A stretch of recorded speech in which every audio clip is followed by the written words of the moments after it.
the Stock Talk Podcast, where topics are covered and questions are answered across all parts of the show stock industry. Get ready to learn and laugh with your hosts, Trevor Kirkpatrick and Corey Edge. Holy buckets. Here we go. Well, the exposition's going on right now. And I've been pretty excited to watch that on Walton, of course.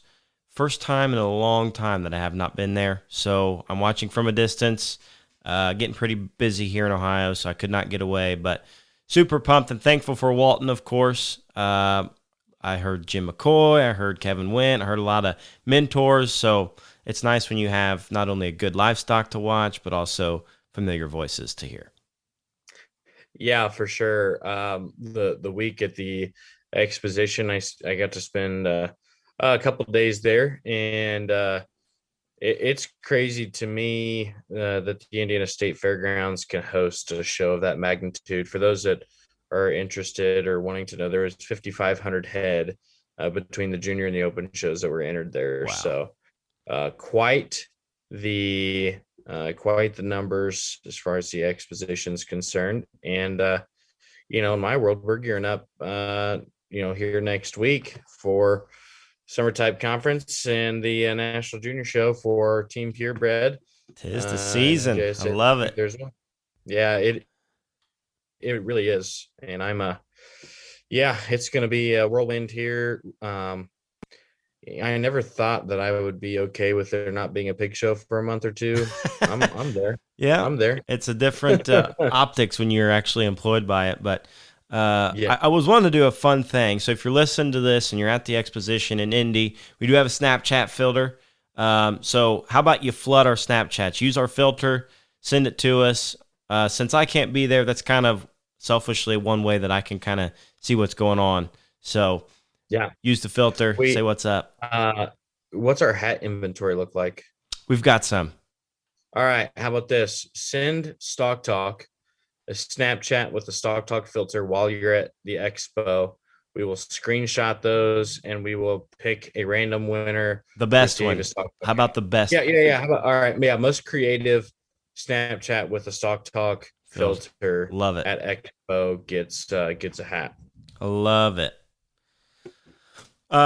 So we can kind of knock all of our excellent partners and sponsors out in one big swoop, because not only do you have Walton Webcasting that keeps me entertained while watching the shows here from Ohio that have incredible content of the people who they have commentating the show, and I get to see everything like everywhere else that they go. They're amazing people. Yep. But then if you're at the exposition, you can stop by the showpig.com booth and check that out. Shameless plug here, Buckeye Livestock Expo is happening the 26th and 27th of June. We're going to have a trailer spot auction on the 21st on showpig.com. So you don't just have to have livestock to sell things, old equipment, used livestock. I'm big in these used livestock sales on Showpig.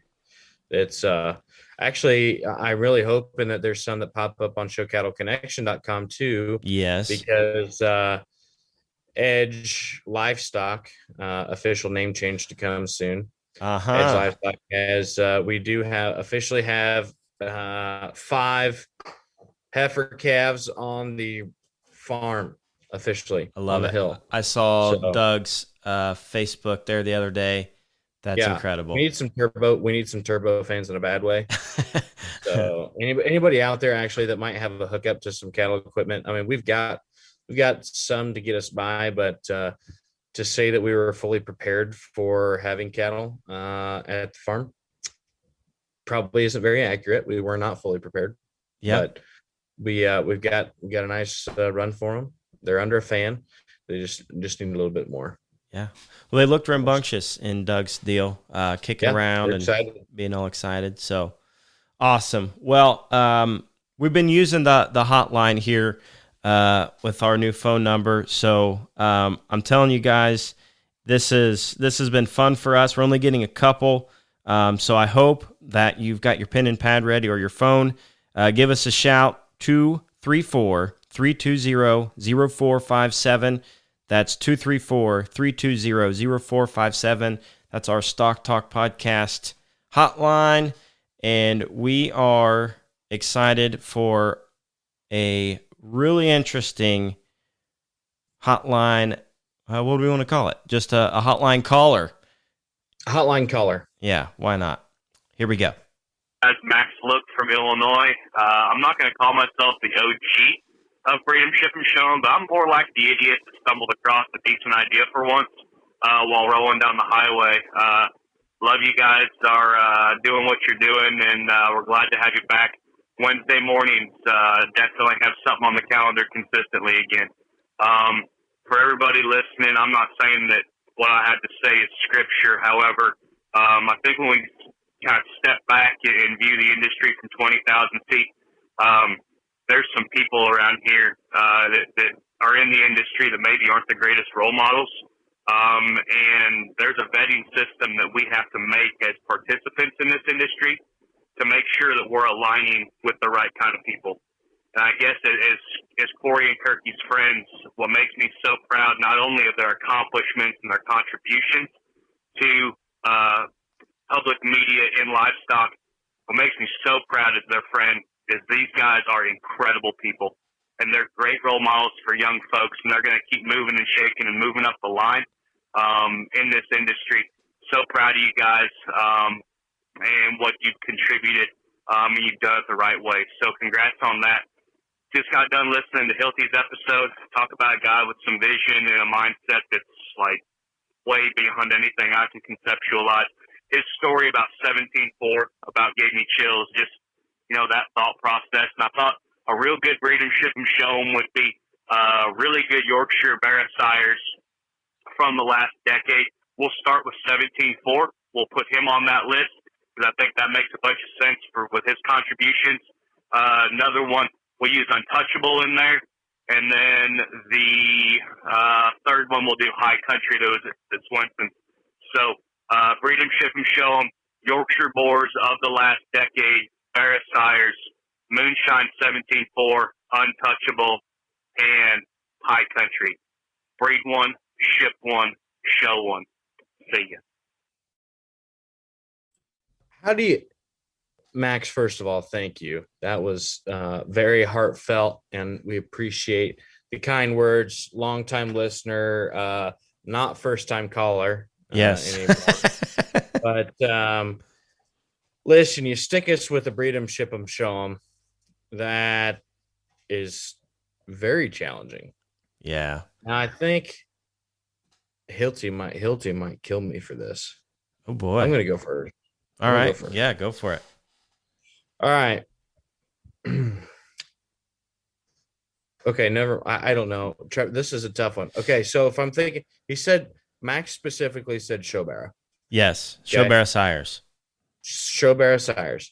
Now, not saying that 17.4 did not sire great barrows, but his biggest probably influence is the sons and the daughters, as far as seed stock is concerned, that went back into production.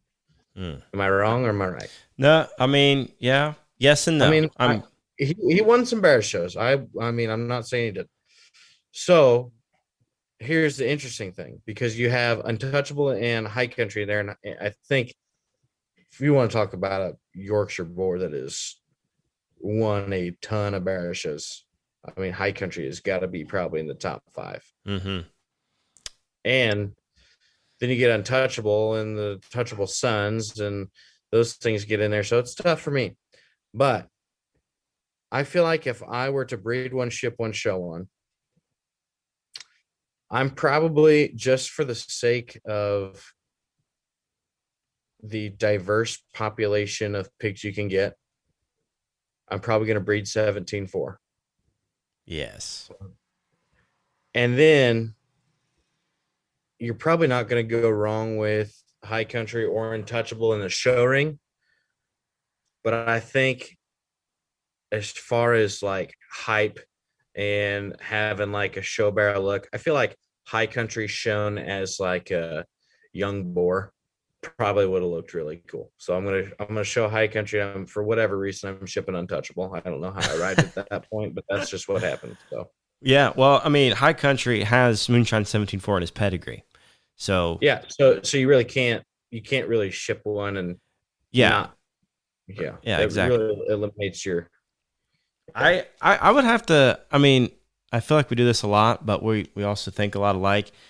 I would have to agree with you about breeding 17.4 because the guy, that boar has some pieces that are hard to make even today, with his skull and density of forearm and being rugged, and could use some of that even today.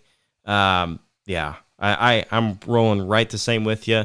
Nothing against Untouchable. I think that hog obviously made a large impact, but I guess I'm digging real deep into the 17.4 lineage, and I think High Country would be fun to ship.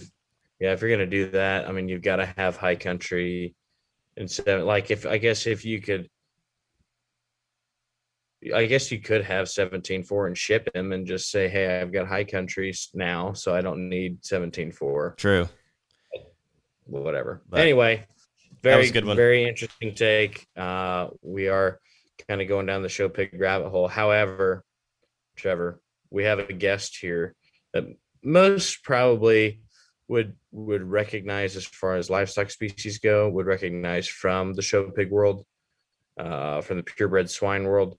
However, a large majority know him for his 3.5 decades in academia, livestock judge coaching, and judging shows. Yeah. Yep. And this can be all species here, and I know there's some focus with the show pig background, and I don't want this to sound like a rah BHE episode either, because our guest today has a lot of experience and incredible stories, might I add. So hang tight, listen to this one, because I think there's a lot of fun here. So, Mr. Edge, bring him in.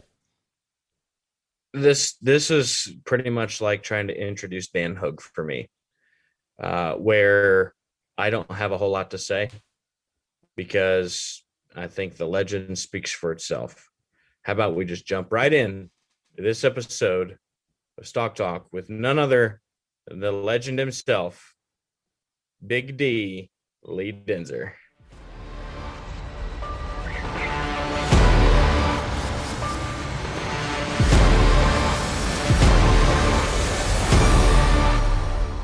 All right, C Edge, I'm pumped for this one. A lot of people know this guy, but I'm going to let you guide us into this episode because we do have a legend among us. We do. And Lee will never admit to this, but Denzer, in the history of the Edge family, has gone back for several decades now. And mostly because when my dad attended Blackhawk, and my mom as well, from stories that I have heard, and you can correct me if I'm wrong, Denzer, but Doug was scared to ask Lisa out on a date, and she had had enough of it, and I think went and talked to Denzer and Hogue both, and eventually got him to ask her on a date. So here we are today, 28 years, 9 years, probably 30 years later, and we're excited. Lee and I have talked. Yeah, it was pretty fun.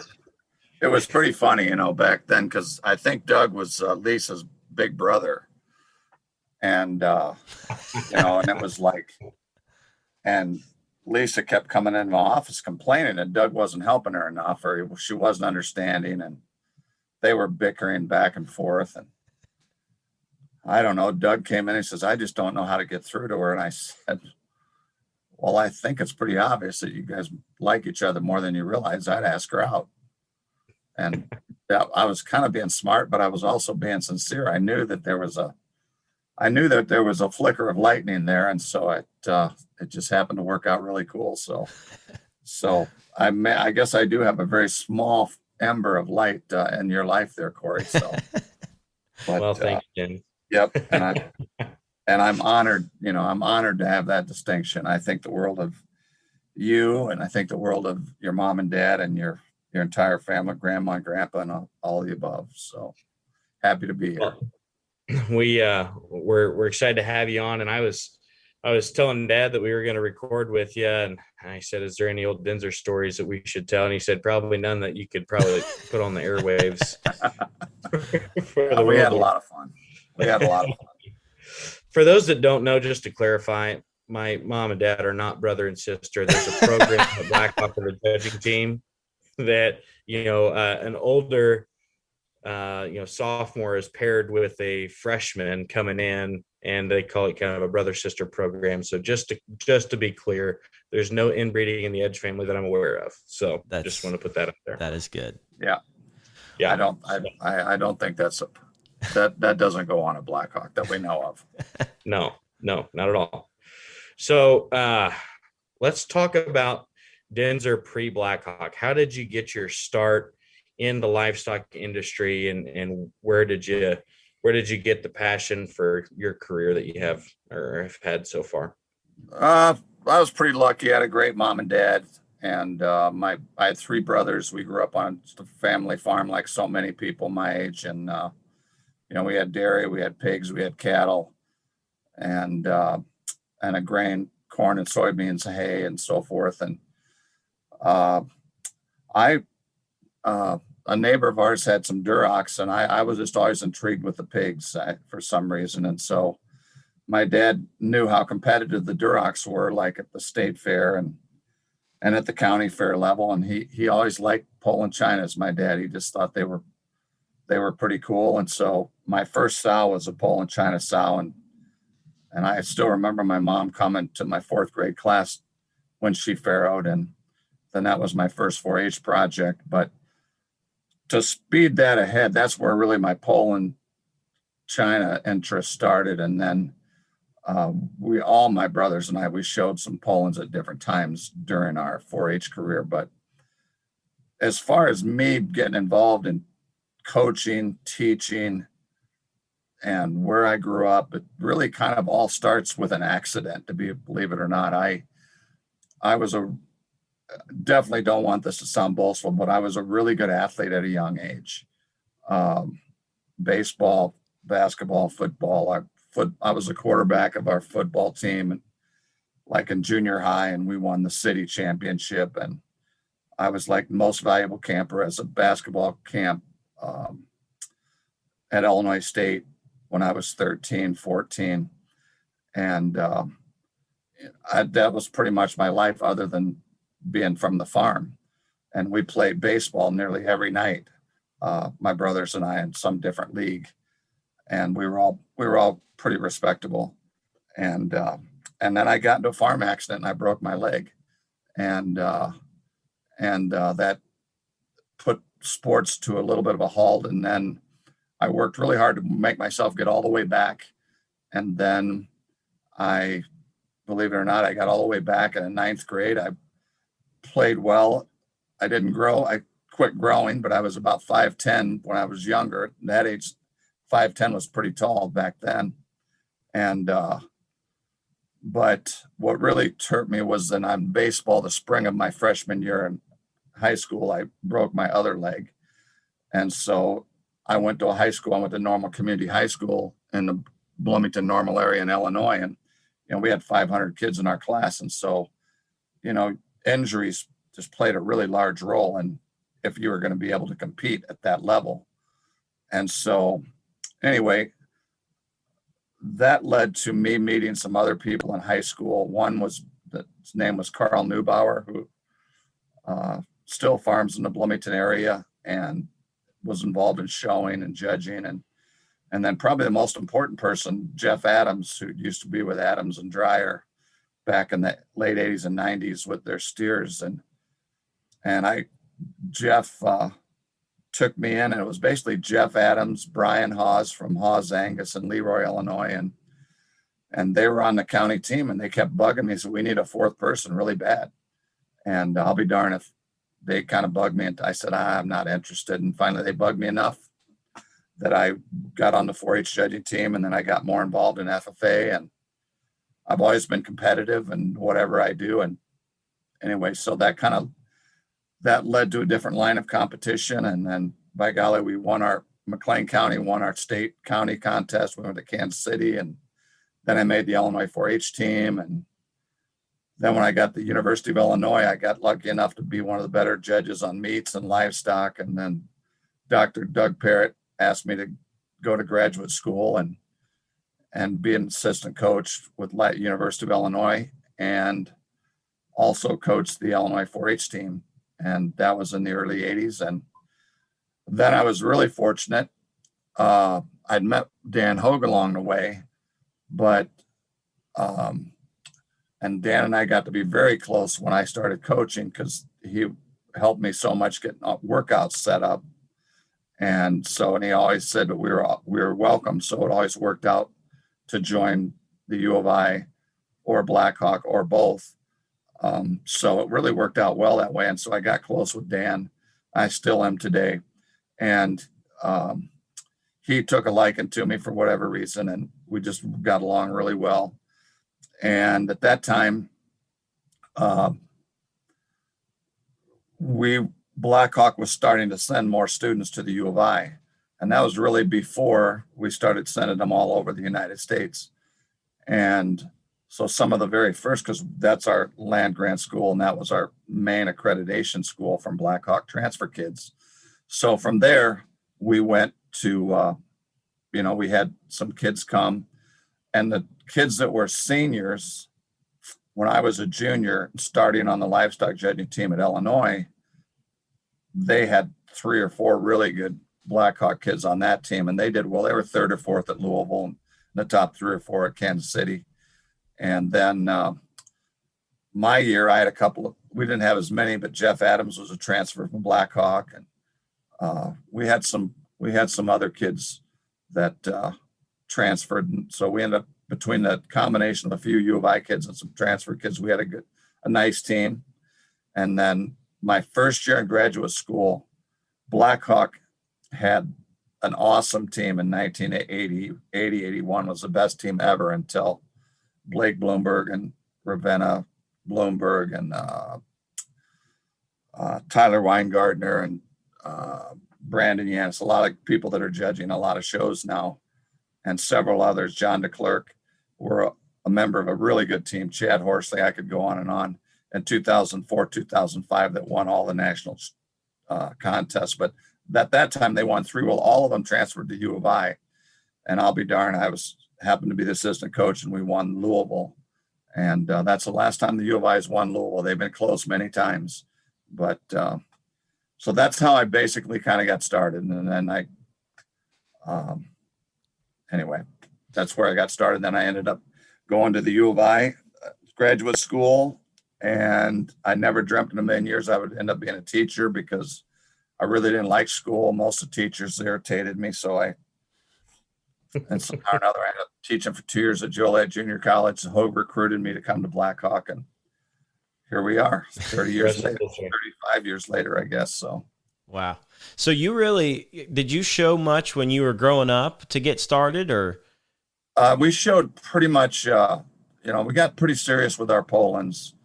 Like we had 3 of the 4 of us had champion Poland Guild at the state fair. Wow. The junior show, and at our county fair, we'd had champion. And we also, it's kind of weird for me to say back then, because I still feel young, and I consider myself young. But you showed litters and pairs of barras and stuff like that. And we took that stuff pretty serious. And so we hung in there, and we started showing a few crossbreds, and we always showed some steers. And most of the time my dad wasn't in, it cost so much even then to show steers. And we were just a traditional family, working family. And we would just have steers that we would feed like for a premier contest or a performance type contest. But I really learned the cattle industry from a core of people: Jeff Adams, Carl Neubauer, then Doug Parrott, Dick Juergens would be another one that was in McLean County area. And so less real, some might remember, but there were just a lot of adults that really helped us a lot when we're that area. And then I love the cattle industry. I just love going. I went to Kansas City for the first time, and when we judged there in 1977, and I watched the cattle show for 2 days, and I was just mesmerized by it. And then when I got interested in, I really became really good at evaluating carcasses when I got on the meats team. And anyway, it just kind of took off, I guess, from there. But showing, I've always been involved in showing, and then I didn't even think about judging a show. In college, it wasn't even like, it didn't even really come up. Like, well, Lee, would you like to? I got asked to judge a show. It was a steer show down in southern Illinois, probably an hour and a half south of Champaign, and I had no idea you got paid. They gave me $100 bill, and man, I thought I was loaded. I thought, man, this is awesome. I'm not telling mom and dad about this $100. No way. And I got judged more then after that, and more and more and more. And then was that your first judging experience then? Outside of college? Wow. Outside of coaching, my first show was I judged a steer show, an open steer show. I can't say the town, but it was south of it was in Lakeland territory. It was south of Mattoon, like near Effingham, but I can't say the county. But my first show in Indiana, though, I know for sure was about 1983 or so. I judged a really nice steer show in Steve Alford's town, Newcastle, or somewhere over there. And that was kind of an introduction to the big time. I got my ass chewed pretty good after the show for being a dumbass. but I learned, you just take it and go on. And I used to take it really personal. As I got older, I just, underneath my breath, I would just say, "You're entitled to your opinion. I don't like you anyway, so whatever." Yeah. And usually it would be a lot worse than that. But as I got older, I just told them right to their face. I said, if they wanted your opinion, they would have asked you to judge. So there you go.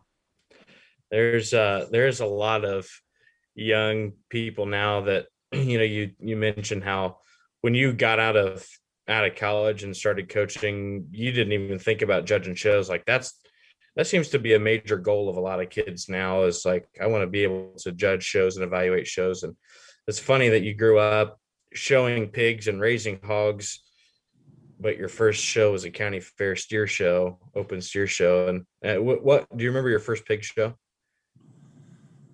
My first big show of any magnitude is I judged the Indiana Simmental Junior Heifer Show. And I can't even tell you for sure what town it was in, but near Indianapolis at the county fairgrounds. But it was a serious, nice show. And then my biggest show, as far as a national type show, my biggest show, I judged the Polands at the World Pork Expo in like 1989.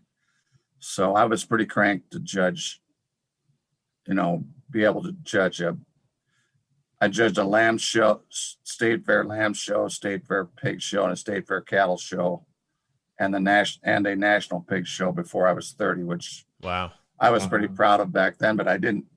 Nowadays, that seems like it's nothing, but back then that was nobody under 30 was judging, and nobody. And I'll be honest, I didn't even know.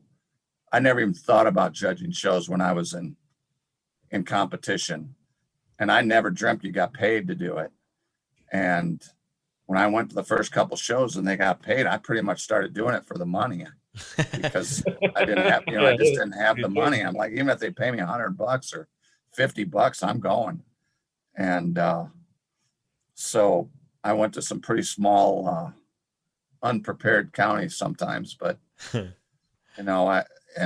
but I do believe as I grew through that experience, I know it made me a much better coach, a much better teacher. And I mean, it's left up to others, how you judge, but I know I was a much more confident judge once I got a chance to judge some of the bigger shows. And then really in the mid 90s, all from the early 90s all the way through to about 2010, I judged a lot, and probably, I judged a lot. Yeah. And so, Well, to be able to do all those and spread out species, that's pretty awesome.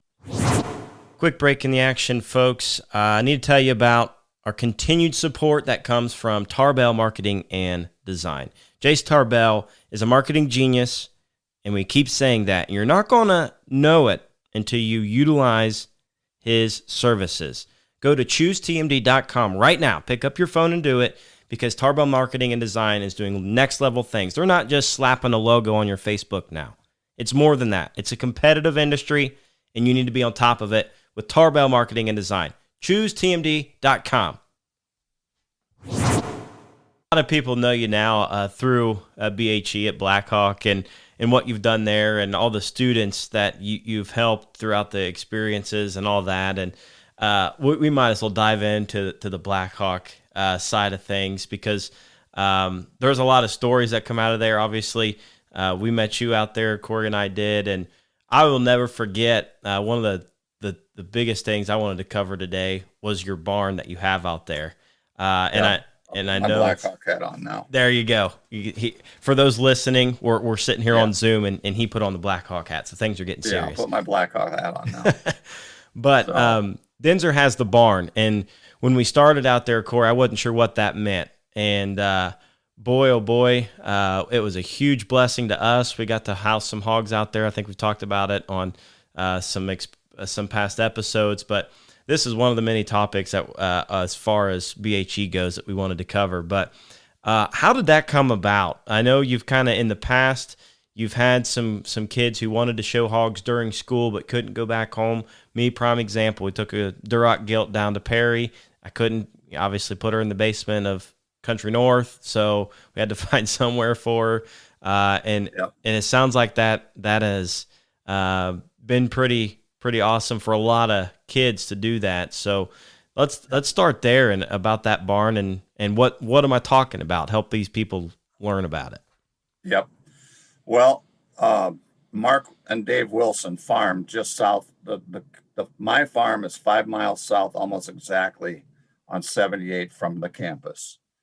And Mark Wilson and Dave Wilson, relatives, owned it, and they had basically just commercial pigs on there. And I was fortunate enough in 2002, I became the department chair for the applied sciences department at Blackhawk. It was, at that time, I thought it was a kind of a big deal, and it was a promotion. And I thought I could help our program move forward. And I still think some of the things that I did during that time frame have really paid huge dividends over time. But one of them was I hired Andy Rash, and Andy and I are still close, and I know Andy's judging everywhere and selling pigs for God knows what, and his kids do well and all of the above. And some of you, Andy is unbelievably bright, unbelievably brash at times. I remind him that a humble pill wouldn't hurt once in a while, but he is genuinely one of the really, really good guys in my circle, especially since he lives in this area. We talk pretty much every day, but I talked him into coming to Blackhawk basically on a whim and not for much money. And I'll be darned, he worked it out with a feed company to start feeding some pigs down at this little pig farm of Wilson's, because nothing was on it. And that was like in 2003, 2004, 2005. And then I started, my son Joshua got the age to show, and Andy Rash and Joe Megason helped me get a couple pigs. And then the next year it ended up being about 6 pigs. And then it grew from there. And then it came up by Mark and Dave. They asked me and then Andy got a job with Cargill, and Brian Arnold came after that in this January of 06. And so changes were happening then. And then basically Josh was showing enough. And then I had some kids from Ohio that were really interested in just working part-time. And Mark Wilson asked me if I wanted to buy the farm, which is 2 acres. And I ended up buying the farm. Those kids, some kids from school, just part-time work, remodeled it into kind of a little show barn. And then Joshua and we showed pigs through 2010. And then he got allergies so bad that it was just hard for him to show. And I said, we don't have to do this if you don't want. So we backed off that.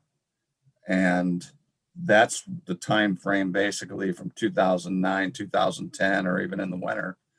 If I didn't have any pigs there, I'd let some kids bring their pigs or a goat or a lamb or whatever, and down to the farm. And then now 2017, I got back into, in 2017, I went to a couple of Poland China shows, and I just decided I thought I could make a difference in the breed and help. The Poland breed has been a breed that is pretty traditional and pretty old school in some areas, and a lot of the same breeders.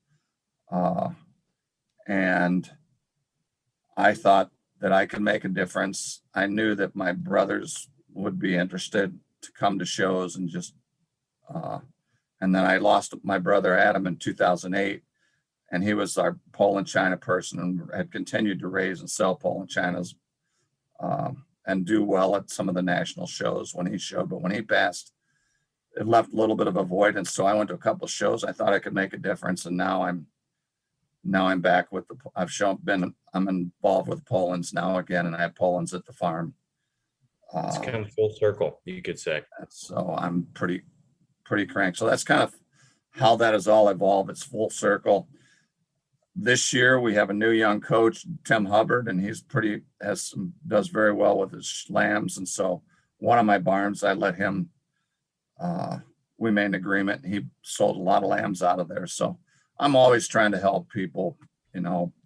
Sometimes I tell myself I'm way too nice, but I'm always trying to help people. If they want a place, I'll try to help them best I can. But that's kind of the evolution of the barn. And I will say that the barn, I got it resited a couple of years ago. I'm getting the lean-tos resited this year.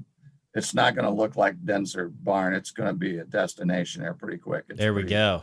I may even get it put out front where, I don't know, just say Team Denzer or something. This Team Denzer came up with, evolved a few years ago from some students. It was when the year my dad passed away, and I was desperate for the Illinois Beef Expo for help. And Dad passed a couple days. Our services was like Wednesday. I had to have everything organized for the Beef Expo Friday, and the kids were like, "We'll be Team Denzer. We'll come through for you. Well, don't worry about us." So then that's kind of how Team Denzer's evolved, and I kind of use that as some of the young kids that show some of my pigs. And so I'm pretty cranked for the summer conference. It was always next week. Denzer's barn was always a point when you're going on. If you're coming from the east and you're heading towards Kewanee, Illinois, Denzer barn was a reference point to know, hey, I'm almost there, because that stretch from 74 to what's that, 34? 74 on to take on 78. Yeah. Yes, that stretch of 78 at 2:00 in the morning is a long trip after you're on the weekend at home. And you knew if you hit Denzer's barn, you were getting close. Trevor and I were talking, Trevor alluded to it, the year that was it myself, Trevor, Gratter, Lenig. I think it was just the 4 of us that had pigs in there, wasn't it? I think so. Yep. And we went down to Perry, and we had the Johnson. Tyler Johnson. Yep. And everybody won their class. We had a couple division champions. We had a champion Hampshire Guild, the high seller of the sale.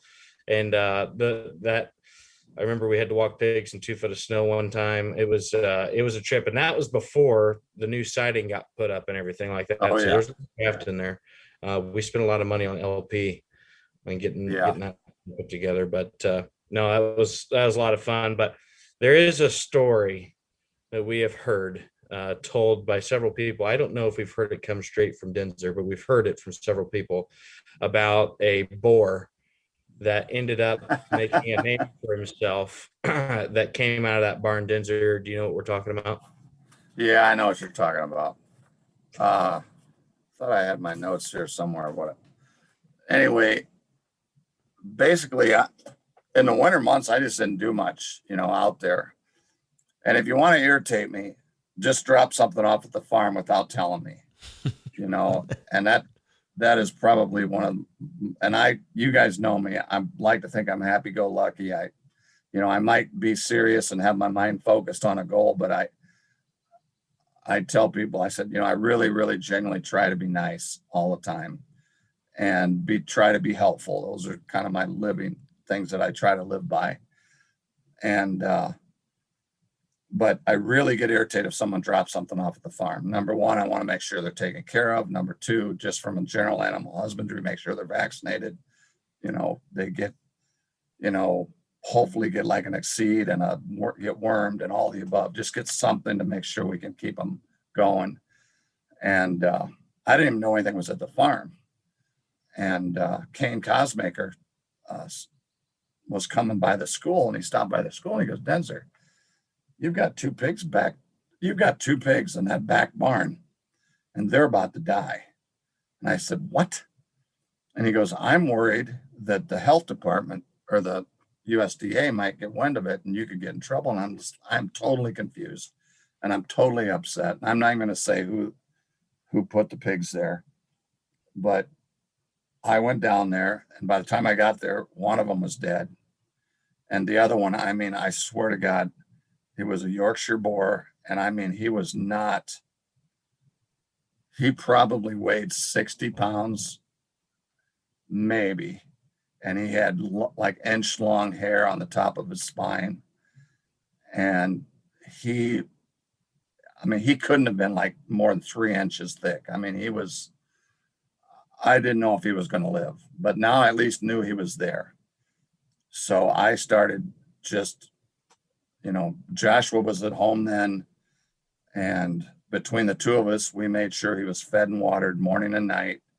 And I just started giving him shots like crazy. I must have went through a couple bottles of penicillin. I was trying to use things that if he did die, we were probably going to have to bury him. So, but I used some Linko and I wormed him. And I know one night I gave him more medicine than was on any label. And I said, you're either going to live or you're not. Cause I'm like, I want you to live, but we got to go here. And at that time, nobody was coming back and forth to the farm. So I'm like, this is the most strange. I didn't know for the longest time who'd even dropped him off. And so this was in the spring, like in February. Okay. And so March comes along and he starts living. We put him in the main barn and we get him stacked with, straw. And, I didn't have heat right then that year, but he was warm. And by golly, he started living. And I made fun of Josh. I said, for a boar that's been left for dead, I said, this boar, it's really not that bad. I said, he's pretty correct. He's actually got a little bone. And I said, he's not a horrible boar. So as the spring started, I put him out in one of my big pens all by himself. And I put a self feeder out there, and I had like 16% in a self feeder. And I just let him have it. And he had full water, full feed. Well, I'm mowing out there. I'd mow once a week or twice a week, especially early in the spring. And I kept driving by and I'm like, and I kept giving him shots, making sure every 3 weeks I'd worm him again, or, maybe give him a shot of Linko or something just to keep him going. And by golly, he started really coming on. And I'm like, I can't believe this boar might have some value. So then you guys will appreciate this, and you won't, and I can probably say this, but I'm sure some people will be offended, but I got a kick out of him because every time I come out and mow, he'd started to ejaculate right on the spot. And I'm like, well, he wants to be a boar. And I'm like, why are you doing this when I'm here? To show me that you do work, and so I would be on the mower and there he'd be done. Then he'd walk around like, hey, I'm alive. I'm somebody, you know. He kind of had that attitude, and I'm like, holy God, what is going on here? And at that time, I think he was the only pig I really had on the farm because I was just taking care of the farm. And so anyway, it got to the point where it was like early June, and I told Hogue, I said, Hogue, I want you to come and look at this boar, and you tell me if I'm insane. Does he have value? Because I'd kept it pretty much on the down low because I was just in a bind. I didn't know what to do. I was basically trying to get him fattened up to take him to market. But I was a little afraid to take him to market because I'd given him enough medication for at least he was going to have to dry out. And so Dan comes down and he goes, holy cow, Lee, he's pretty good. Well, at that time, I donated some pigs to Western with Mark Hogue, you know, pigs that gilts that Josh and I might have shown, or, you know, and I just donated some pigs. And so I told Mark Hogue, I said, Mark, I think you have a boar up here that you could probably use at Western, and I'm willing to donate to you. So one thing led to another. Mark saw the boar. He thought he was incredibly good, square, good-legged, really heavy boned. And so I sent him to Mark Hogue's down at Western. And I didn't hear anything for probably 6 months. Didn't hear anything, didn't see anything. Well, Mark was full and Lance Ryan needed a boar. So Lance Ryan needed a boar. Lance Ryan used him. And then Kane Cosmaker went to Lance's to look at pigs, and he saw him and says, I got to use this boar. So he ends up going to Kane Cosmaker's. Well, then Andy Rash and Mike McCoy stop by and look at this boar. Mike McCoy thinks he's awesome. He takes him. Next thing I know, without my knowledge, all this is going on. Without my knowledge, they've named him Left for Dead, and they're selling semen on him. And I'm just like, and then I'm at Austin, and Mike McCoy says, how'd you find this boar? He's awesome. And I'm just, I didn't know what to say. I said, well, and the moral of the story is Left for Dead. They named him Left for Dead, and he actually produced, and he was at McCoy's for 2 or 3 years and did really well. Yeah, I remember seeing that hog, and I had obviously at that time had no idea, and I was like, what is this thing? And, you know, holy crap, kind of, and he was a big mature boar then. I mean, he wasn't, you know, the chubby little show bear looking.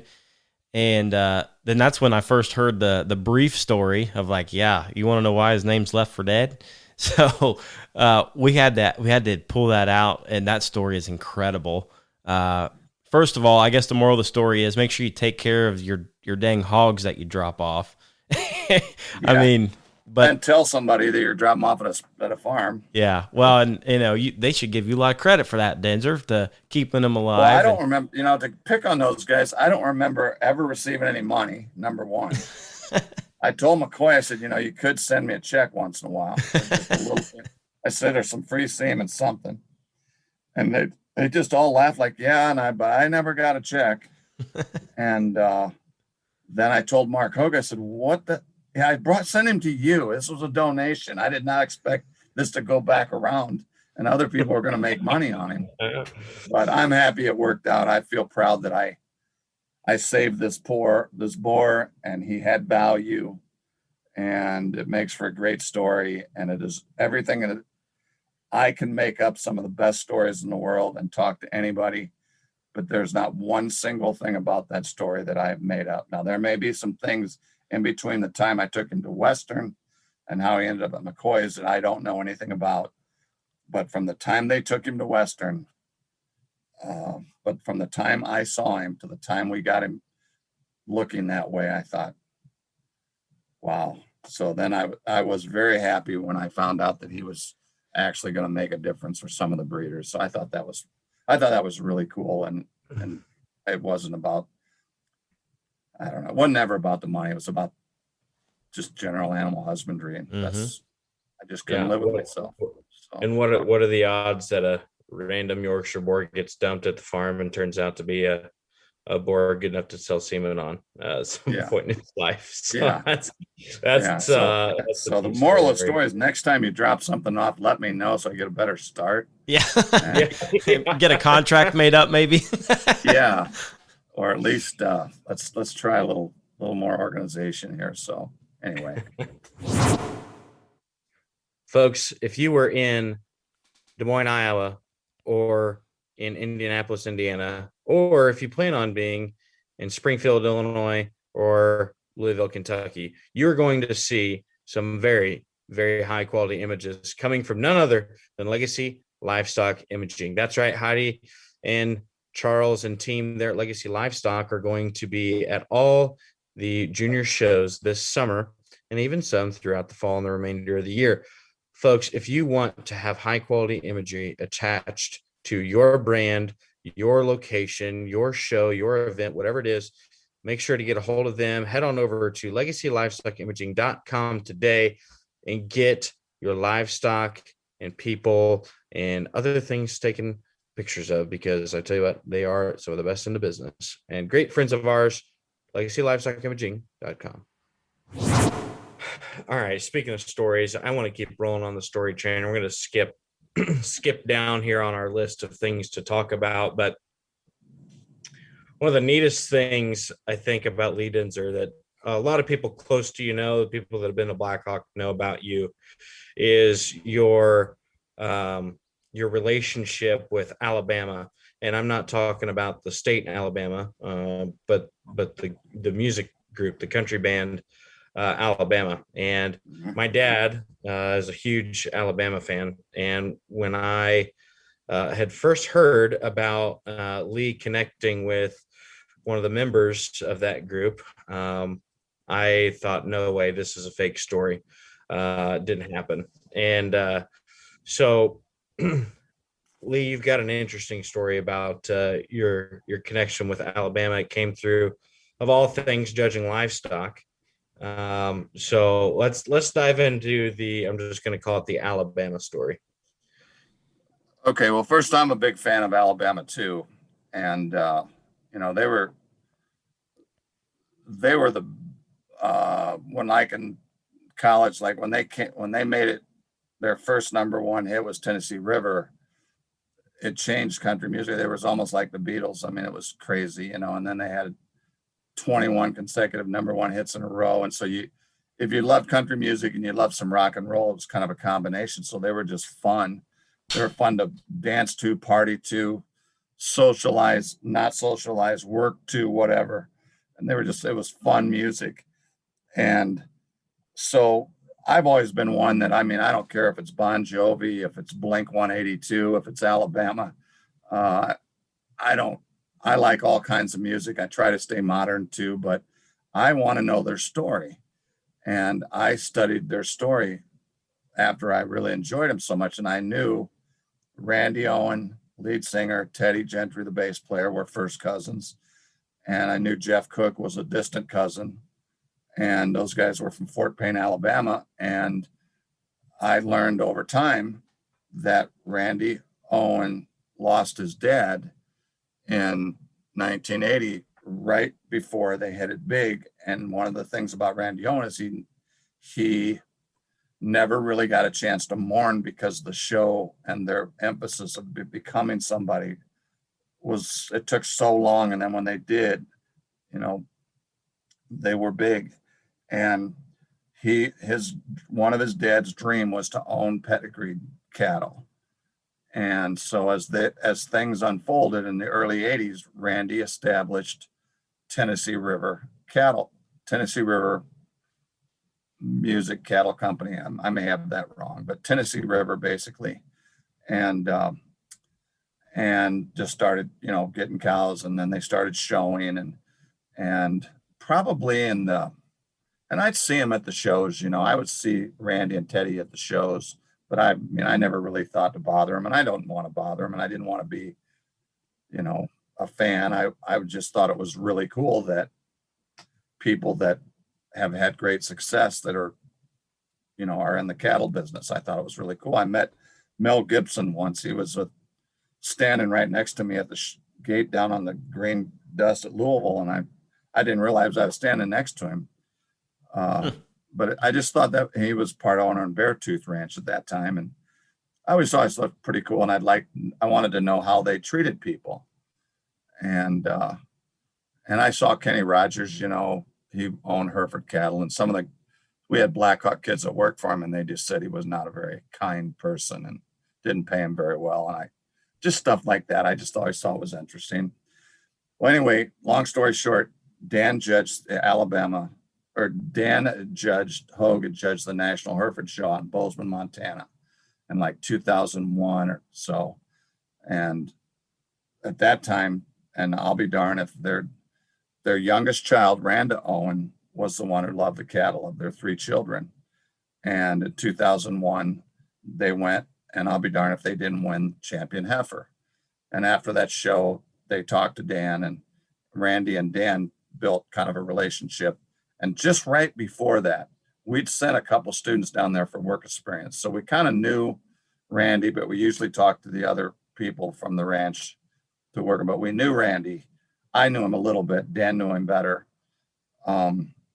But they were just great people, and they donated so much to help others. And I got asked in 2007 to judge the Alabama State Steer Show.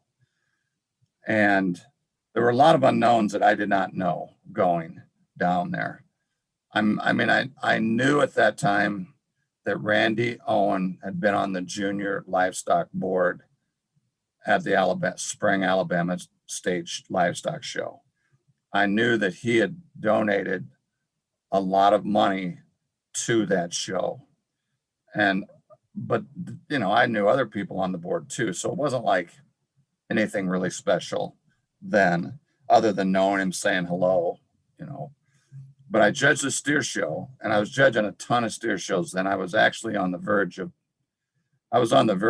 probably getting to judge some of the major shows at that time, because I was judging a lot, and I was pretty hot at that time.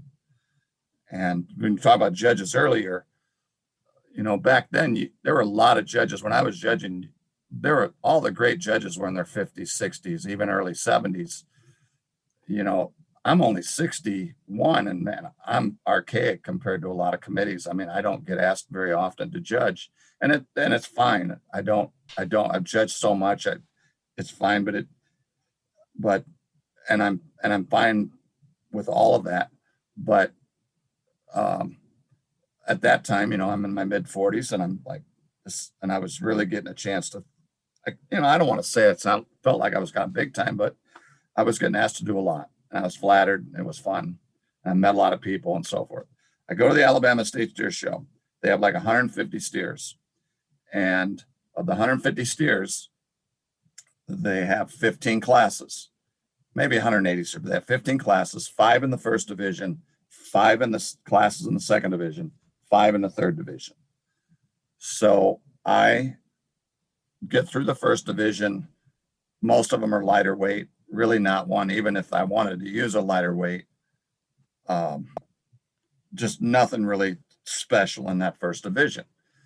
Second division, the class comes in, first class, no problem. Second class, Randa Owen comes in, and obviously I know them. I knew a lot of the kids down there, but if people think you do something because you know them, they don't know me, and they don't understand judging, because it's so obvious if you pick something that's not very good because you know them, and they better be even better. If you know who they are, they better be better than good, because you just want to be careful. And if they think you don't know people, then they're really naive.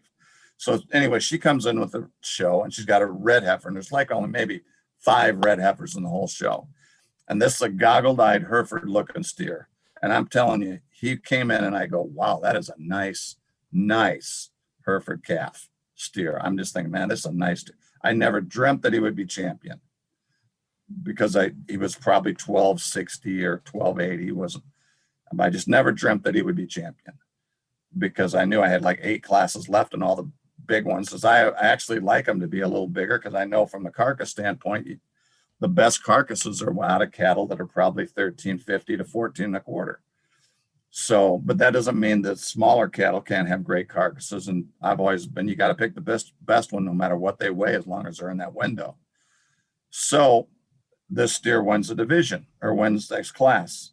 And I just talked about how good he was, what she was. And a couple more, we get to the end of the division, and I'm like, it's not even close. This guy's going to win this middle division. I said, I thought there'd be just a couple power show steers, from show steer people, and there wasn't. And so here they come. They win Division 2.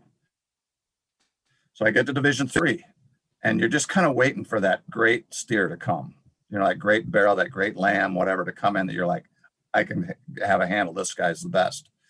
Well, I had a couple big heavier steers that were good, not great. They were just good. They were in like class 12 and 13 or 11 and 12. They were champion reserve in the 3rd division. And at that time, they weighed their calves, but they reweighed them and all this and that. Well, this kid that had the 3rd class division, I asked him like 3 times what he steer weighed, and every time he seemed irritated, and every time he told me a different weight, and it started to irritate me. And because I was kind of leaning that way for possibly he might be champion, and we'd just see how things paired up from there. Well, I asked Randa Owen what her calf weighs, and she tells me the same thing every time. And she said, and she just so professional. And I walked them for quite a while, and I studied them longer than I normally do. I just don't.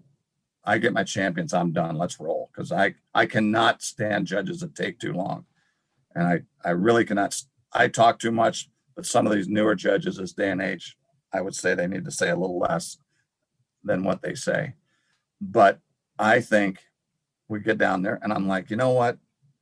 This is the best steer, pound for pound. It's not even close.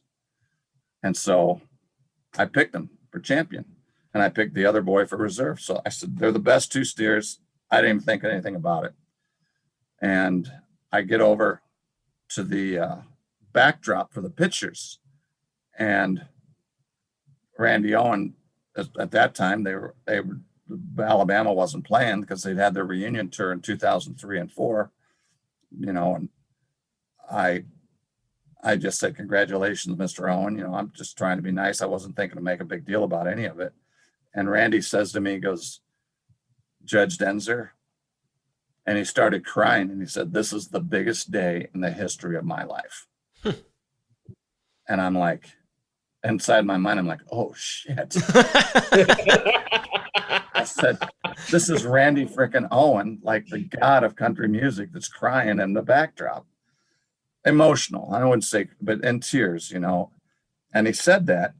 And then we talked a little bit more after the pictures, and he said, my dream has always been to have pedigreed cattle, to have my daughter like cattle, and to be competitive at this show. And I never, ever, ever dreamed that we would have a red steer be champion at the Alabama State Steer Show. And I'm speechless. And well, I didn't know they hadn't had a red steer in 40 years when. I didn't know this was Randa's last year in 4-H. And I didn't know all this other stuff. It was all stacked together. Yeah, I didn't know any of this stuff.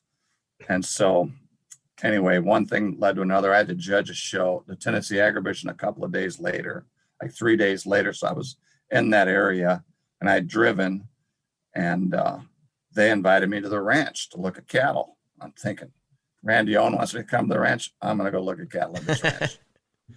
And that's kind of how our friendship started. And then Kelly told me, they invited me for dinner a couple times. And then they just said, if Randy's ever in the area or they're playing in the area, to make sure to call, because they'd be upset if they didn't miss a chance to see me. And then my brother died not long after that, and they both called me, and that was really special that they called. And then it's just been kind of a special relationship.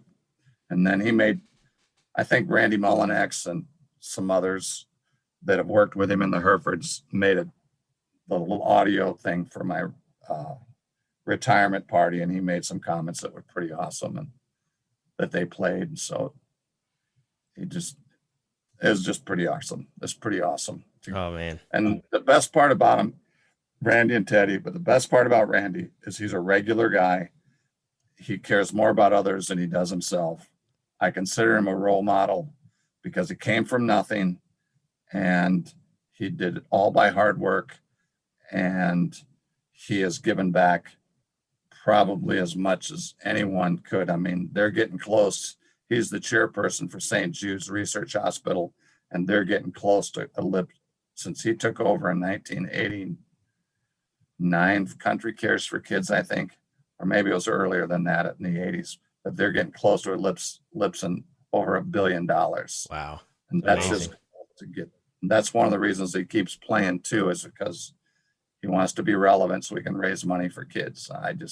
That's cool. That's way I cool. mean, so that's why, and loving Alabama music is one thing, but actually in that happenstance situation that happened. Now, the negative side of that is there were some steer people in Alabama that were pissed. I mean, they were pissed, some steer people. And they thought I picked it just because it was Randy. They thought that I picked it. I got paid to pick it. Of course. And it was probably the death of my steer show judging right after that. They even called the campus, and we had an administrator at the time. Over the years, Dan and I and John Wolf, we were spoiled because if anybody called the school or the school board, which they did, if they were mad at us, I'd say, we believe in our people. We've watched them judge. We don't let them leave campus unless we trust them. Well, this administrator was new, and she just said, I've heard things about Lee, and she kind of believed them instead of me. And it just turned into a real mess. And oh boy, Randy and I kind of laugh about it now, but I'm like, thanks to you, I don't get to judge any of the big ones. But I'm sure you wouldn't trade your relationship with Randy Owen for more steer shows. No, it was a blessing because I got to spend more time with Joshua. So things happen for a reason. So it's cool. Man, Really I love story time. Those two stories back to back. I'm pretty sure the Alabama story may be way cooler, but no, that is fascinating. But switching gears a little bit, we've talked a little bit about BHE and the barn and some of the cool stories.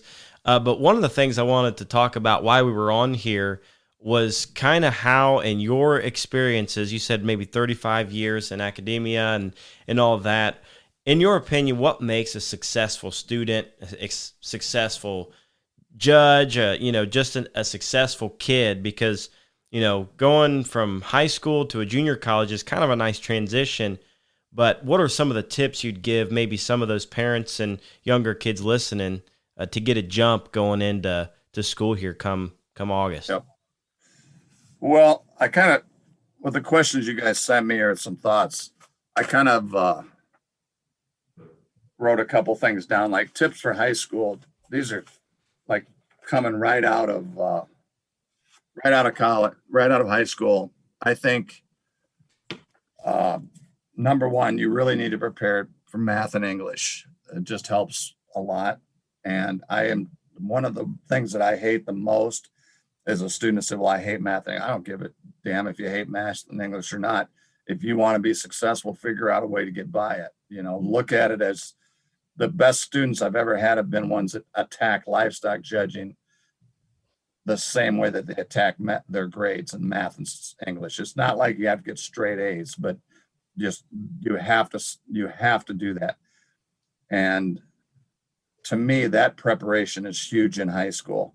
And you have to be smart enough to don't be too proud to seek help from like a tutor, a counselor, and do research yourself with your parents. Look up schools, talk to people, talk to your counselors at high school, and plan ahead and organize your thoughts, a year away, 2 years away. And the other thing about coming out of high school, you have got to surround yourself with not good, but great people who care about you. Even if you are a broken family, even if there is somebody at school that cares about you. I guarantee if we asked every single student in high school, they could name one teacher that was special to them. And if they don't take advantage of that teacher, then it's just a lost opportunity. And then actually, to me, the biggest things by far is once college starts, it's so simple. To be successful is so simple. Number one, you got to show up. You got to show up to activities. You got to show up to school, and you got to go to class. You got to go to class. And I hope, like heck, that as we get back after this COVID, this nightmare that we've all been through, that we actually have regular classes and not hybrid classes. And I understand there's reasons for some online and some reasons for some hybrid, but nothing will ever take the place of an actual teacher standing in front of students, preparing students for their whatever career or whatever class they're in. So you got to show up. You got to ask questions. You can't, either in private or in public, you have to ask questions and you have to ask for help. And to me, those are the three biggest things by far. Show up, ask questions, ask for help. Because if you're too proud to get help, if you're struggling in math and you don't ask somebody for help, you're missing out on an opportunity, because people don't think less of you if you ask for help. They think more of you. And if you don't understand something, find somebody to help you understand it. And I can't, in my life, that's big. The other one's kind of a whole different area, but you have got to prepare yourself for the dangers of nightlife and social life. It's one thing to be, I would never discourage any college student from going to a party or a gathering, or I would never discourage a student if they wanted to have one serve age, or whatever. I don't think there's anything wrong with having a cold beer. But if it ever comes at the expense of you showing up to class, then it's a problem. And I always tell parents, I said, if your kid is in his own place by 11 on weeknights and midnight or 1 latest on a weekend, they're probably going to be not get in trouble. But if you want to be recognized and you want to be somebody at a party, it's a false, it's just a false situation that can really lead people down a very bad road. And there are a lot of people out there that want to party with you that don't give a darn about you. And so to me, that is huge. And that's kind of how that's my tips for high school, just randomly. I mean, there's a ton of things we could talk about, but that's the biggest stuff. I mean, if I say one thing, when you get to college, show up, ask questions. Well, that's huge. And you kind of touched them all academically. And, people really don't talk about the college, the actual life, college life, the nightlife, like you described it. But that's part of it. And, you want to be active, you want to meet people, but you got to balance it. And you have to know when and how, and learn early before it's too late. I appreciate you touching on the full spectrum, because kids need to know that, and parents need to hear that too, to be honest with you. Yeah, I think Corey, one of the biggest things that Blackhawk has been so special over the years, and maybe a misconception to some, it's not just a livestock judging school. And a lot of schools that have good judging teams, Lakeland, ICC, all the ones in the West, and Lincoln Land and Illinois and all the above. But, what's really cool, especially now with all these junior shows and all the species and these national shows and regional shows and all that, is that kids get a lot of experience. And when they come to school, what really is cool, like you and Corey's friendship, it didn't happen because you might have met at a social gathering, but you probably met in school first. Yep. And it has evolved into a long-term friendship, a business, however you want to describe it. But,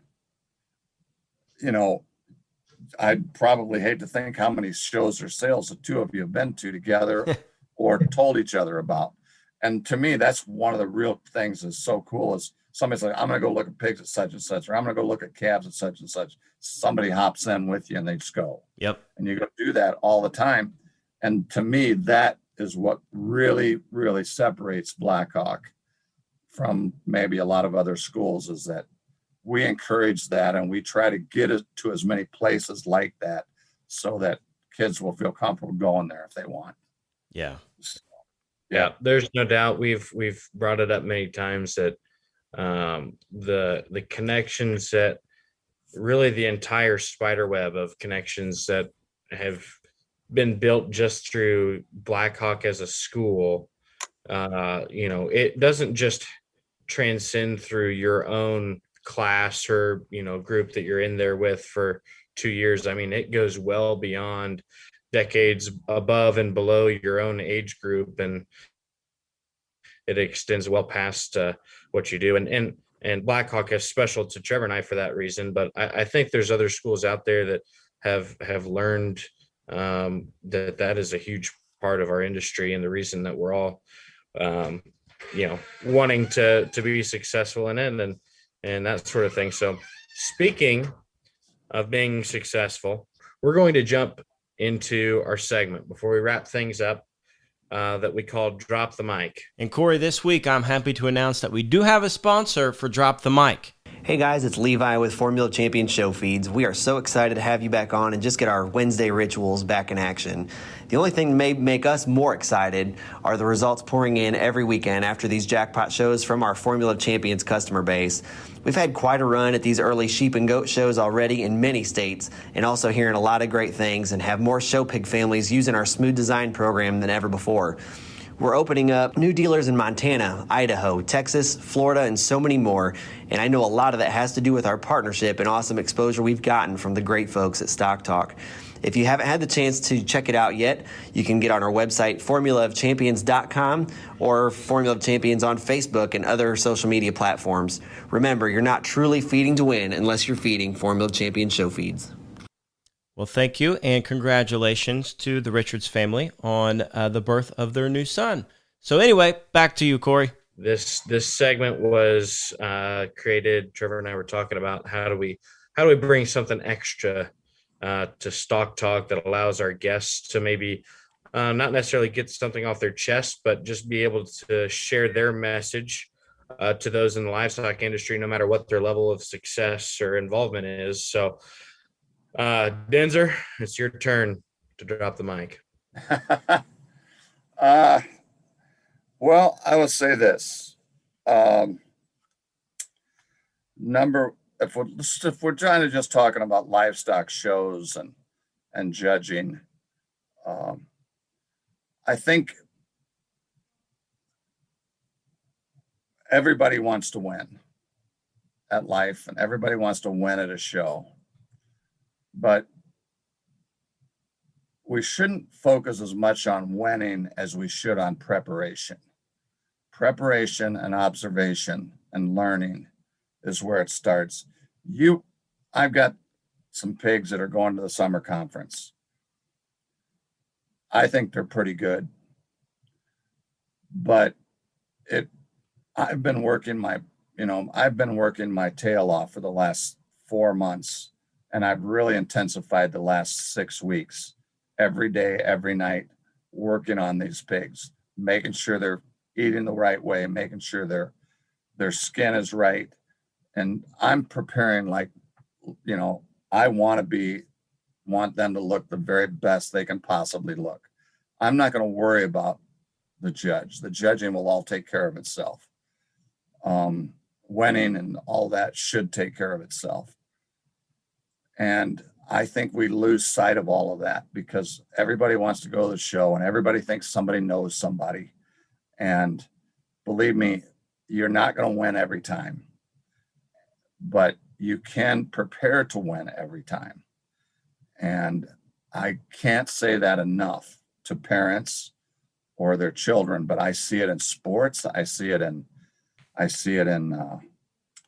livestock showing, as these parents spend so much money and spend so much time, and boy, if they don't win, it's, I've even heard people say,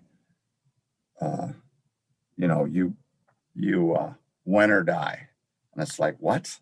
And like in sports, and it's like they take off and they just spend thousands and thousands of dollars. And, winning does not have a dollar value. Winning has a preparation value. Yes, it costs some money to be successful. But if people ask me on business, how are you and Joshua's, or how did your pigs look so nice? And I say, well, the number one thing is I rinse and repeat. I mean, I rinse and repeat twice a day. And it sounds really silly, but if you rinse and repeat twice a day, the bowel movements are going to be better. They're going to have more intake. You're going to be able to see the composition of both, and they're going to feel better. Like us, we take a shower or two a day. Your animals are going to feel better too, like we do. And then, stay on some type of a regimen with regard to that, and ask for help, because if you're doing all of this stuff and all this preparation, and you get in the vehicle when you go home and you don't have any more friends than you did before you left, what's the value? And if you get in your vehicle and you don't set a goal, or, to have a chance to be successful, what are you thinking about? When I leave a show, I'm like, okay, I'll probably buy something at the summer conference to try to make my next year's pigs better. And because I want younger people than me to enjoy the Polands and to show Polands and have success. I made that commitment in my retirement. And plus it gives me a reason to go to the barn. It gives me a reason to keep plugging away. And that's important to me. But you got to find a circle of friends, and you always need to be adding to your circle of friends, because if you're not nice, I'm afraid in our whole society, we just always think of the worst first. We're negative. There's just so much negativism out there. And I choose to be positive, and I choose to be nice. And that doesn't mean I like everybody. And that doesn't mean I don't have my down days. And that doesn't mean that I don't have my own really serious thoughts about certain things. But being nice and being helpful and trying to be prepared and observant are just going to let you have a chance to be a lot happier. Because if I read things on Facebook sometimes about, well, we just don't have the money to compete, that's a bunch of hogwash. If you found the right person to help you, chances are going to be much better. Because I can promise you the hardest, hardworking people will be the ones that end up doing the best. Amen, Denzer. And I can't say that enough about it. Now, I will say one last thing. We were talking about judging earlier, and you are right. One of you, I think one of you both said, Corey or Trevor said, that, boy, when they get out of school, all they want to do is judge shows. One thing that I would always caution young judges is don't go so fast. Not everything's about the next show. I think some of the livestock committees try to find that new hot judge or something. Sometimes I think it'd be better to just make sure you really select someone who has confidence, has some experience. I've seen some people judge at the national show that I frankly think they could be great, but they needed a little bit more experience at the county level, at a small jackpot show or whatever. They're just going to be better judges over time. I can tell you right now, when Joshua started showing, from the moment he started showing, the day after he started showing, I was a much better judge than I was before, because I looked at it through the eyes of a parent instead of the eyes of a teacher or a judge. And, it was pretty funny a couple of years. I'll leave you with this. Funny a couple of years ago, and I saw there was a World in 2019 at the World Pork Expo, and one of the days, kids and parents were just yelling at each other, irritating. Parents were telling their kids this. They were inside the ring, says, "What are you doing?" And all the above. Well, one of the reasons that the kids were irritated and then the parents were irritated is the show lasted until like 11 o'clock the night before. Shows have got to organize so that they're done in a reasonable time. Judges need to go faster, quicker, be more efficient. And I can be the fastest judge in the history of judges if that's what they want me to do. But you have to be confident that you cannot stand there and whittle waddle around. You've got to go. You've got to go.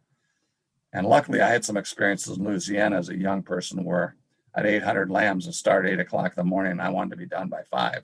I had to be done by 5 because they had something else going. It's like 800 lambs, a lot of lambs.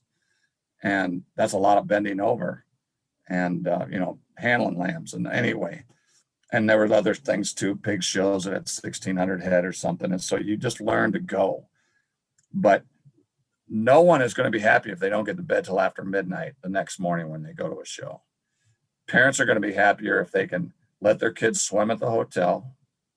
They're going to be happier if they get a chance to eat together with their family at a decent meal and then get to bed at a reasonable time and then go at it again the next day. It's not even, it's a concept that is so simple that, and I've heard judges just talk forever. I mean, Hogan and I can talk forever, but we're brief compared to some of them I listen to. And you got to remember, when you talk, make sure the people that you're listening and the audience understand what you're talking about. I watched something from the show out in the recovery, and I swear to God, guys, I'm not picking on anybody. I don't even know their names, but they were talking about stuff that I'm trying to figure out what the hell, what does that even mean? What's wrong with he wins because he or she wins because they're the nicest balanced. They have the most bone. They have the most muscle in it. They move sounder. I'm not saying we can make it a little more colorful, but the audience has to understand they don't have a judging clinic in their ear, learning all this. And I just think maybe some of the younger ones, don't be afraid to get experience before you go. And that helps a lot. And that's kind of how things have changed, so I'm old in the judging circle, so to speak, but I love the livestock industry and I love the competition and I really, really enjoy helping others. So that's about all I got, guys. I probably went way over. Oh, it's good stuff. That's why, so many times we can talk a lot, but Corey and I got in the process of, hey, we need to probably let our guests do some talking, do more talking. And we just shut up and listen. And that's exactly why we did it, Denzer, because I'm sure people think about it and we just kind of hear where you're coming from. So really, really appreciate it. I hope things are going well. They're out west from where I sit today. And I really appreciate you jumping on here and taking an hour out of your busy schedule. And good luck with the polling business. I'll be watching here from Ohio. That sounds great. If I can help you guys anytime, anywhere, don't be afraid to call or text. Oh, Mr. Edge, another good one. Who would have thought when we were at BHE that we would be interviewing Lee Denzer on a podcast several years later? I wouldn't have ever thought that, to be honest. But what a great episode, a great mind, a legend, incredible stories. I mean, just incredible stories. So yeah, you couldn't be happier to have Denzer on board. Yeah, I mean, geez, we could go many directions with more stories, and who knows, there might be a part 2. But we hope you got something out of that, guys. Everybody listening, we hope that you're enjoying this comeback. We've got a very stacked deck as we get into it. So we appreciate every single one of you. If you're listening to this on Wednesday, good luck at the exposition. Good luck the rest of the summer showing, wherever you are, whatever species you are, because that's the time of the year we're in, folks. And I love it. Mr. Edge, you got anything to add? I really don't, Trev. I think you about covered it all. And we've had a great few episodes here so far to get us kicked off in this season. Looking forward to more. I guess we'll see you next week. Join us next week, folks. Catch you later.